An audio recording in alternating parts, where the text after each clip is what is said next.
Hola, ¿qué tal? ¿Cómo están? Muy buenas tardes, muy buenos días, muy buenas noches. Mi nombre es Ruth Abigail Rivera. Soy estudiante de la carrera de Psicología y estoy cursando la clase de Introducción a la Psicología. El día de hoy vamos a ver un tema bastante complejo en lo que es esta rama, o es una de las ramas más importantes, ¿verdad? Es un tema en el cual se aborda de manera educativa o también se puede abordar de manera clínica en lo que es el área de psicología.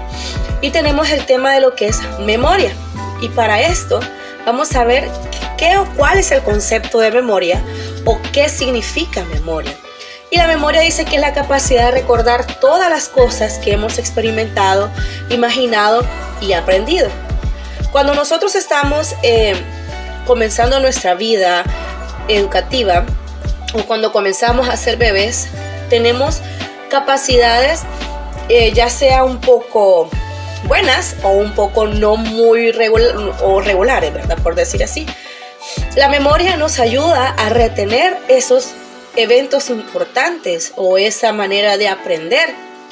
Cuando un niño está aprendiendo a caminar, lo vamos a relacionar de esa manera. Cuando un niño está aprendiendo a caminar, usualmente el niño comienza a gatear, ¿verdad? Y después de gatear, pues empieza a dar sus primeros pasos. El niño tiene a tener una memoria de cómo lo hizo la primera vez, pero obvio no va a ser una memoria que le va a durar a largo plazo, que esa memoria a largo plazo la vamos a hablar más adelante. Dice que en la actualidad muchos psicólogos, ¿verdad?, encuentran útil pensar en la memoria como una serie de pasos a las cuales pueden haber varios procesos o la información mantener una información algo muy similar a la que manejan una computadora, ¿verdad? Una computadora, como nosotros sabemos, almacena y guarda datos importantes, ¿verdad? Dice que a ese método se le conoce como modelo de procesamiento de la información. O sea, que es un modo de mantener un documento guardado dentro de nosotros. Pero también se dice que se consideran unos factores, ¿verdad?, sociales, emocionales y biológicos que nos hacen humanos y que distinguen a nuestras memorias prácticamente como la computadora. Cuando nosotros pasamos en lugares o por decir así, tenemos cosas que nos han afectado o cosas que nos han hecho no borrar de nuestra cabecita, ¿verdad? Por ejemplo, aquí este dato nos decía que podría ser una memoria emocional, una memoria biológica, ¿verdad? Cuando hablamos de una memoria emocional, estamos hablando de que estamos recordando algo que dolió, algo que fue muy feliz o algo que literalmente destrozó por dentro, ¿verdad? Y es algo que usualmente se hace difícil, es decir, ok, lo voy a poder olvidar. Tenemos también lo que son los registros sensoriales, y el concepto nos dice que los registros sensoriales son puntos de entrada para la información, ¿verdad?, pura de los sentidos. O sea que es algo como que nuestros sentidos son bombardeados, por mucha información de la que podamos procesar, ¿verdad? Dice que por lo que la primera etapa del procesamiento de la información implica la selección de parte de ese material, para pensar y recordarlo, ¿verdad? Así que primero se revisa o lo que son este tipo de registros sensoriales y la atención. Hay una parte de lo que nos explica sobre lo que son los registros sensoriales, y muchas veces nosotros, pues, el libro nos da un concepto o nos da un ejemplo de que cuando nosotros miramos alrededor del cuarto o alrededor en el lugar donde nosotros estemos, cada mirada en apenas una fracción de segundo recogemos una enorme cantidad de información, ¿verdad? Eso es lo que nuestra memoria es capaz de hacer, pero más que todo nuestra información visual, incluyendo colores, formas, texturas, si es muy brillante, si es relativamente o tiene mucha sombra, ¿verdad? Al mismo tiempo, en lo que nuestra información visual va captando, también vamos captando lo que es el concepto auditivo, ¿verdad? También agarramos lo que son sonidos, olores y otro tipo de datos sensibles. Que pues nosotros los humanos es un poco más fácil poder pues poder decir así, contemplar. Ese tipo de registro es como una sala de espera, ¿verdad? Ese tipo de registro es como una sala de espera en las cuales pues entra permanentemente o a corto plazo una información. Tenemos otro concepto importante o otro concepto que va de lo que es agarrado de el tema de la memoria, que es la atención. Y el concepto nos dice que es la selección de parte de la información de entrada para su procesamiento posterior. Si la información desaparece tan rápidamente de los registros sensoriales, ¿cómo vamos a poder recordar cualquier cosa, verdad? Una forma consiste en seleccionar, nos dice el libro, por medio de la atención, ¿verdad? La atención es el proceso de mirar, es escuchar, olfatear y inclusivamente gustar también, o sea, todo lo que encierra prácticamente los 5 sentidos. Este tema de la atención lo podemos ver, bueno, yo lo puedo relacionar en mi área educativa. Muchas veces nuestros niños, o mis niños, puedo decir en mi área de educación, procesan esa manera de atención muy similar, más cuando estamos comenzando nuestra área educativa, ¿verdad? Que es preescolar, por decir así. Es como un registro sensorial donde nosotros, la atención en nuestras manos, en nuestros oídos, en nuestra visión, suele ser un poco importante para que el niño pueda tener una atención correctamente relativa. Tenemos otro tema importante también, y es de lo que les hablaba al inicio de este video, al inicio de esta exposición, y es acerca de la memoria de corto plazo. Dice que la memoria es una memoria de trabajo que almacena brevemente y procesa la información, y es como seleccionada de los registros sensoriales, ¿verdad? La capacidad de lo que es la memoria de corto plazo. Cuando hablamos acerca de la memoria de corto plazo, estamos hablando de que retiene la información a lo que estamos pensando. Por ejemplo, lo que se está pensando en ese momento, ¿verdad? Cuando nosotros escuchamos una conversación, o estamos escuchando una pieza musical, o cuando vemos el ballet o un partido de tenis, es como que cuando se toma conciencia de un calambre en la pierna o de un dolor de cabeza, ¿verdad? En todo ese caso, en todo ese proceso que nosotros estamos utilizando lo que es memoria a corto plazo. Prácticamente es para retener y pensar en la nueva información que proviene de los registros sensoriales. Así que la memoria a corto plazo tiene 2 tareas principales: almacenar brevemente la nueva información y trabajar en ella. En este concepto de lo que es la memoria a corto plazo, hay un concepto o hay una pequeña ramita. Hay una pequeña ramita o hay una pequeña, por decir así, parte de ella, que es como un repaso mecánico, es un concepto de repaso mecánico, y dice que consiste en retener la información en la memoria, repitiéndola una y otra vez. Es como cuando nosotros nos estábamos graduando del colegio, ¿verdad? Que para graduarnos teníamos que aprendernos todo lo que es el himno nacional de Honduras. Y si tú no lo decías correctamente, pues no te graduabas, ¿verdad? Pero era como que un concepto más para poder cumplir. Y cuando nosotros estudiamos esta parte, nosotros estudiamos como que y te Virgen y hermosa dormida, tomar las cantos sonoro cuando estaba, y empezamos a repetir hasta que, o sea, nuestra memoria almacena eso, ¿verdad? Es también como una pieza musical. Cuando una persona estudia o está aprendiendo algún instrumento de música, por ejemplo, a mí me tocó estudiar violín en mi tiempo cuando era adolescente, y o sea, yo para poderme aprender una pieza musical yo tenía que repasar. Ahora que yo estoy leyendo este libro, digo, yo tenía un repaso mecánico, ¿verdad? Porque eso me ayudaba a yo poder retener en mi cabeza toda la información que en un momento yo necesitaba ejecutar, ¿verdad? Por eso dice que consiste en retener la información en la memoria, o sea, repitiéndola una y otra vez. También es como el ejemplo con los bebés, ¿verdad? O sea, tú cuando quieres que tu hijo hable, di mamá, mamá, y ahí estamos con mamá, mamá, mamá, hasta que el niño ya dice mamá y hasta que el niño ya se le quedó mamá.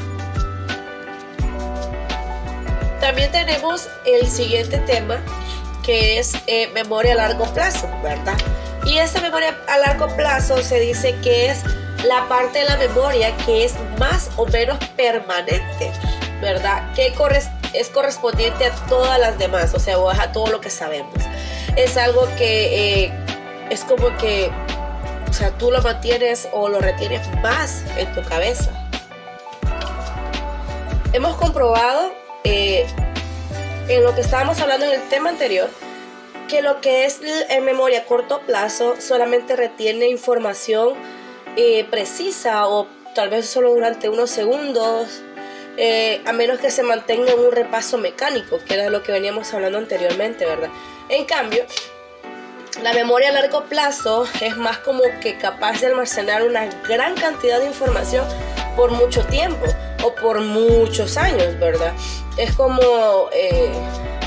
recuerdos, por decir así, de cuando nosotros estábamos en bachillerato. En el libro nos explica que se hizo un estudio sobre personas mayores con temas de bachillerato para poder saber si había una memoria a largo plazo o una memoria a corto plazo.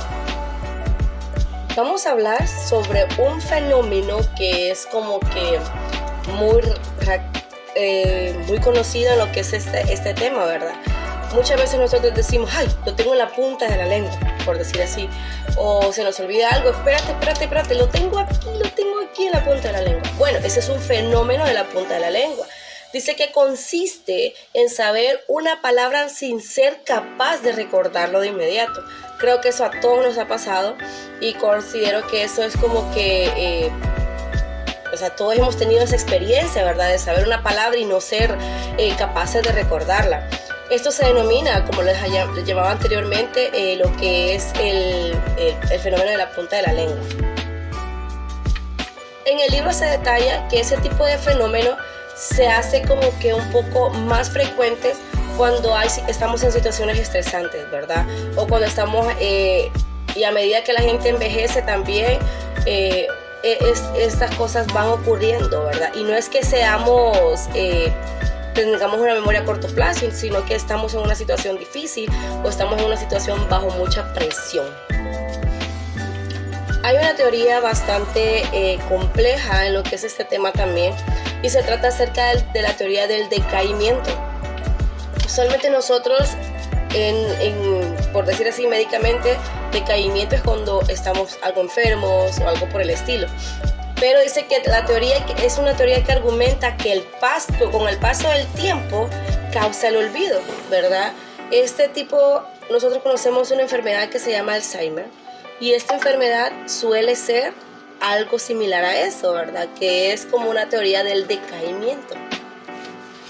Tenemos una base muy fundamental, o por decir así, algo que nos llama mucho la atención con este tema, y es la amnesia retrógrada, ¿verdad? Es la incapacidad, es sobre la incapacidad para recordar eventos, eventos que procedieron a un accidente o lesión, pero sin pérdida de la memoria anterior. O sea, solamente es como un golpe que tal vez causó algo que dañó esa parte de retener, ¿verdad? Vaya, en una ocasión, por ejemplo, un amigo mío tuvo una amnesia retrógrada y él se transportó prácticamente a lo que fue cuando él era un niño. Él pedía una mochila, él pedía un juguete y pedía un pañal. Y se dice científicamente que es lo último que tú recuerdas, es lo último que tú vas a poder hablar. Solamente que lo vas a hacer como que en una amnesia retrógrada, no vas a poder congeniar correctamente, ¿verdad? Por ejemplo, dice que los estudios de personas ancianas que tienen problemas para recordar el material nuevo muestran que el hipocampo es más pequeño de lo normal, ¿verdad? Eso ocurre más que todo en las personas ya de edad, pero también en personas que han sufrido accidentes. También es como, vaya, accidentes que ocurren así de la noche a la mañana. Vaya, no olvidé dónde dejé las llaves de la casa, o olvidé dónde dejé tal papel importante, ¿verdad? Eso suele ocurrir con esta memoria retrógrada o amnesia retrógrada. Tenemos una serie de memorias, por decir así. Tenemos lo que es la memoria episódica, tenemos lo que es la memoria semántica y la memoria procedimental, ¿verdad? Dice que la memoria, cuando hablamos de la memoria episódica, por decir así, es parte de la memoria de largo plazo, que almacena eventos experimentados personalmente, ¿verdad? Es algo que pasó en algún episodio de nuestra vida y eso hace que se llame una memoria episódica.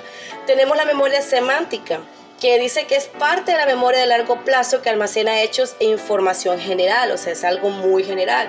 Y tenemos lo que es la memoria procedimental, parte de la memoria de largo plazo que almacena información relacionada con habilidades, hábitos y otras tareas perceptuales motoras, o sea, algo que nosotros hacemos en nuestra vida rutinaria, por decir así. Tenemos también sobre lo que son la memoria emocional. ¿Qué es la memoria emocional? Bueno, es respuestas emocionalmente aprendidas, ¿verdad?, a varios estímulos. Tenemos la memoria explícita, memoria para información que podemos expresar fácilmente en palabras y que estamos conscientes de tener. Esos recuerdos pueden recuperarse de una manera intencional, ¿verdad? Y tenemos la memoria implícita, memoria para la información que no podemos expresar fácilmente y en palabras, o sea, no podemos expresar fácilmente en palabras, sino que podemos no constar consistentemente de tener esos recuerdos, no pueden recuperarse intencionalmente de la memoria. Hay unos conceptos en el tema general de lo que es el capítulo 5, ¿verdad?, de lo que es el tema de memoria, salen unos ejemplos de cómo, por decir así, reducir el olvido. Y hay unas que nos dice que motivarse, practicar habilidades de retención, confiar en sus capacidades para recordar, reducir el mínimo de distracciones. Bueno, eso del mínimo de distracciones es un poco complejo, ¿verdad? Un poco complicado, porque en nuestra vida diaria siempre hay como que una manera en cómo nosotros nos vamos a distraer. Y hay otras que son buenas y hay otras que no son muy buenas. Tenemos también donde dice, haga conexiones entre el nuevo material y la información que ya está almacenada en la memoria de largo plazo. Estamos terminando un ciclo, por decir así, o un periodo universitario. Y a veces es muy difícil poder retener tanta información que se ve durante todo el periodo, ¿verdad? Pero es ahí donde nos dice hacer conexiones entre la nueva información que entra en nosotros. Hay otro tipo de amnesia, ¿verdad? En lo que estábamos hablando con lo que es la amnesia retrógrada, ¿verdad? Hay tipos de amnesia infantil. Dice que es la dificultad que tienen los adultos para recordar experiencias en sus 2 primeros años de vida. Ustedes me preguntan a mí, ¿qué me recuerdo de mi primer y mi segundo año de vida? Yo no me recuerdo nada, ¿verdad? Es una amnesia infantil. Y no es que yo no haya tenido una buena infancia o es que yo no quiera almacenar dichos episodios de mi vida, por decir así, pero no, son cosas que no se van a almacenar fácilmente. Ok, con esto terminamos todo lo que es el tema de la memoria. Sabemos que son métodos y aspectos principales de la psicología, por lo cual el día de hoy lo hablamos en este lapso o en este tiempo. Gracias por su atención y espero poderlo volver a ver en otra clase y poder conseguir nuevamente con usted, licenciado. Feliz tarde.